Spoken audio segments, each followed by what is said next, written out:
Right. So key skills or highlights is a section that is not mandatory, but you can mention it in a few situations.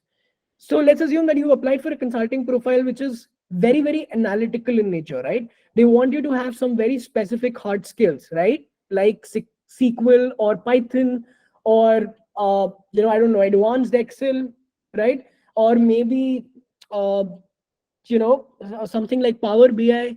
So these are all data analytical tools.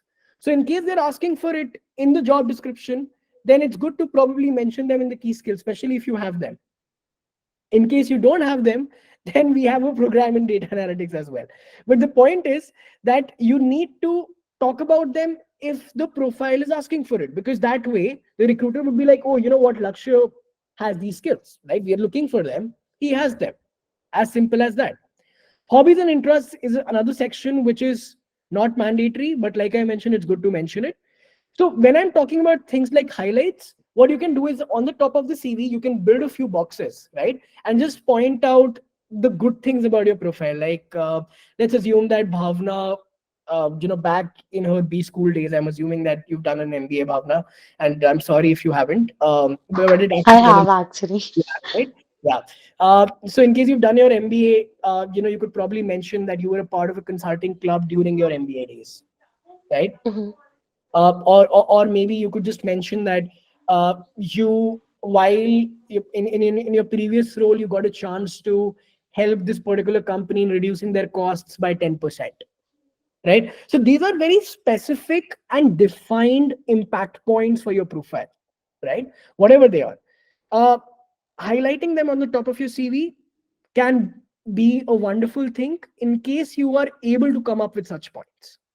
In case you don't have such points, then it's probably better to avoid the highlights section, right? How do they look? How to make them? I think we will see that when you guys see your real CV. Um, be careful though. Avoid listing hobbies that don't add value to your CV. I've seen people mentioning things like avid reader when they've read one book in the last year. Please don't be that person, right? I mean, come on, one book, 1 year, you're not an avid reader, right? Don't be that person who's mentioned. By the way, I saw a resume which mentioned Netflix and chill in the hobbies and interests section, right? Don't be that person again, because see, all of these things don't look very professional.